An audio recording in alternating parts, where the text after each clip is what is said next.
ప్రతిపక్షాల గొంతు నొక్కి రాష్ట్ర ప్రజలందరూ కూడా గాఢ నిద్రలో ఉన్నప్పుడు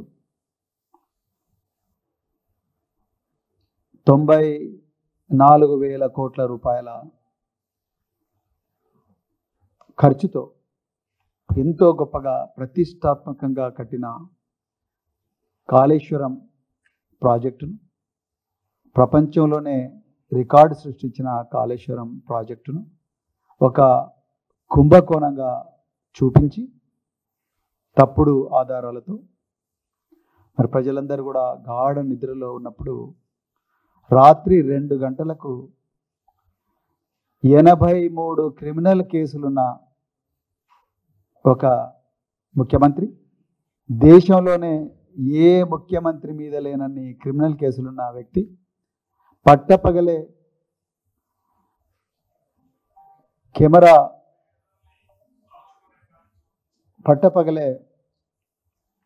కెమెరాకు లంచం ఇస్తూ పట్టుబడ్డ వ్యక్తి రాత్రి 2 గంటలకు ఇంత ప్రతిష్టాత్మకమైన ప్రాజెక్టును ఒక నేరంగా చిత్రీకరించి సిబిఐకి మరి ఇవ్వడం జరిగింది.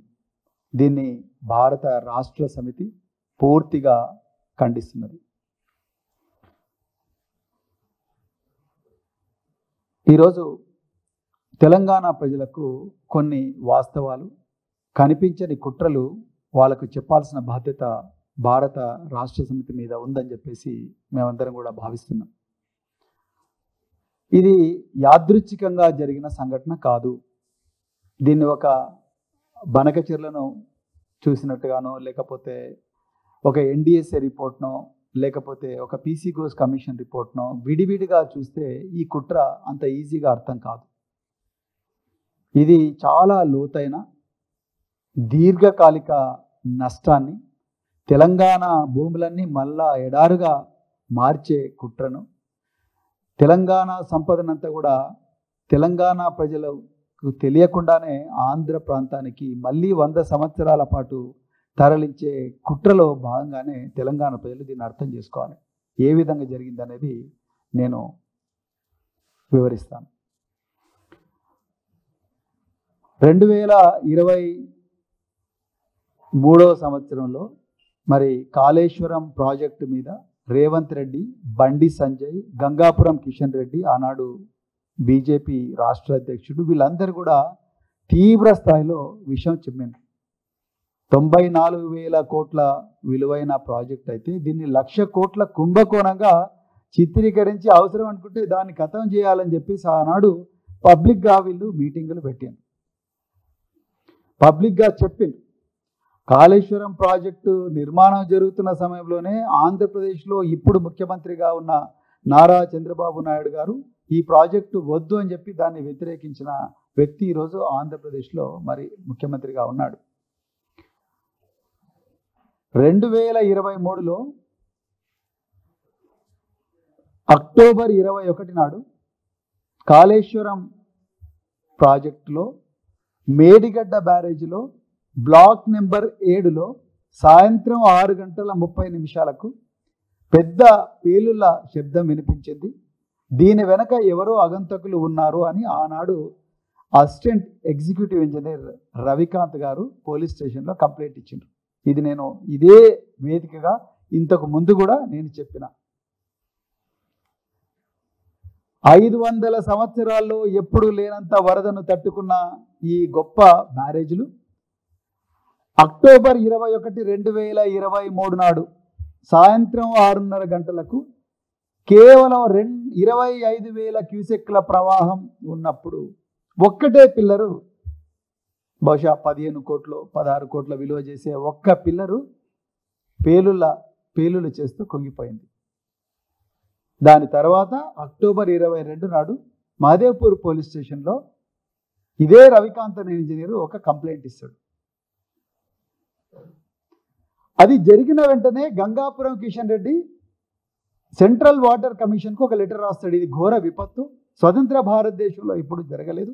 నేను మళ్ళీ చెప్తున్నాను, 94,000 కోట్ల విలువైన ఒక ప్రతిష్టాత్మకమైన ప్రాజెక్టు, అందులో 15 కోట్లు విలువ చేసే ఒక్క పిల్లర్ అనుమానాస్పద రీతిలో కుంగిపోతే దాన్ని జాతీయ విపత్తుగా చిత్రీకరించి కిషన్ రెడ్డి గారు సెంట్రల్ వాటర్ కమిషన్కు కేంద్ర జల వనరుల శాఖ మంత్రికి ఒక లెటర్ రాస్తారు. అది జరిగిన వెంటనే ఆగబేగాల మీద నేషనల్ డ్యామ్ సేఫ్టీ అథారిటీ వాళ్ళు వచ్చి వెంటనే ఒక రిపోర్ట్ ఇస్తారు.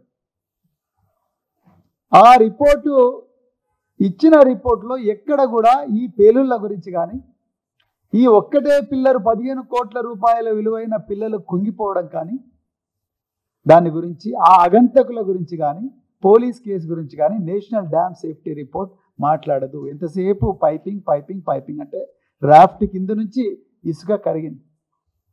500 సంవత్సరాల్లో ఎప్పుడు రానంత వరద ప్రవాహాన్ని ఈ 3 బ్యారేజీలు తట్టుకున్న అన్న విషయాన్ని నేషనల్ డ్యామ్ సేఫ్టీ అథారిటీ ఎక్కడ కూడా ప్రస్తావించదు. దాని తర్వాత రాష్ట్రంలో అధికారం బదలాయింపబడుతుంది. 14/3/2024 నాడు, అంటే మార్చి 14 నాడు రేవంత్ రెడ్డి ప్రభుత్వం పీసీ ఘోష్ కమిషన్ను ఆర్డర్ చేస్తుంది. ఈ పీసీ ఘోష్ కమిషన్ దయచేసి ప్రజలందరూ కూడా గుర్తించాలి.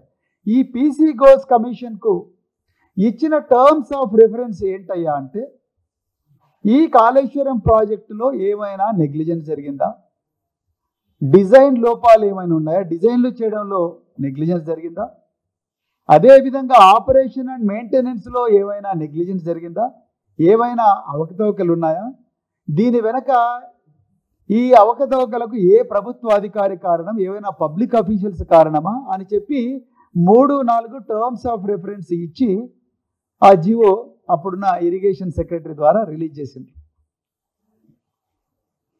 16-17 నెలల తర్వాత జస్టిస్ పీసీ ఘోష్ గారు ఆయన ఇంజనీర్స్ను రకరకాల వ్యక్తుల దగ్గర నుంచి అఫిడవిట్స్, ఆనాటి ఇరిగేషన్ శాఖ మంత్రి హరీష్ రావు గారిని, ఆనాటి తెలంగాణ తొలి ముఖ్యమంత్రి, ఆనాటి ముఖ్యమంత్రి కేసీఆర్ గారిని, వాళ్ళందరినీ కూడా విచారించి ఆయన ఒక రిపోర్టు 640 పేజీల రిపోర్ట్ ఏదో ఇచ్చిండ్రు.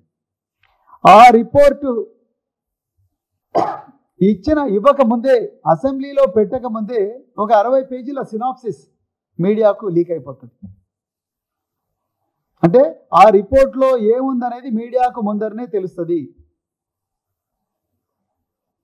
మీరు ఒకసారి తెలంగాణ ప్రజలు గమనించాలి ఇవన్నీ కూడా. అదేవిధంగా ఎన్డీఎస్ఏ మళ్ళీ ఒక ఇంటరిమ్ రిపోర్ట్ ఇస్తుంది. దాని తర్వాత ఒక 6 నెలల తర్వాత పీసీ ఘోష్ కమిషన్ ఇదే జరుగుతుండగానే మరోవైపు ఆంధ్రప్రదేశ్లో చంద్రబాబు నాయుడు గారు బనకచెర్ల పోలవరం లింక్ గురించి మాట్లాడతాడు. కేంద్ర ప్రభుత్వం నుంచి డబ్బులు తీసుకురావడానికి నేను ఆల్రెడీ అగ్రిమెంట్ చేసుకున్నా, మాకు 80,000 కోట్ల రూపాయలు వస్తాయని ఆయన అంటాడు.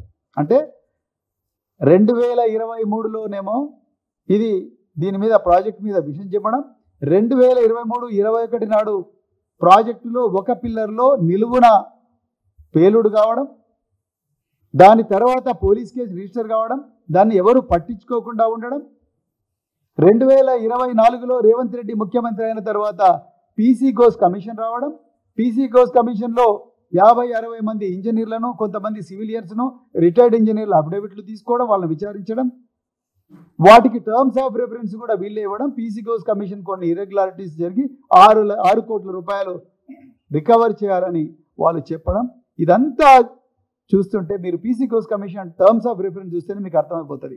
మీరు ఏమైనా అడగండి, ఆ పిల్లర్ నెంబర్ 20 గురించి మాత్రం అడగకండి అని రేవంత్ రెడ్డి చాలా క్లియర్గా చెప్పిండు. I have the entire PC Ghosh commission report with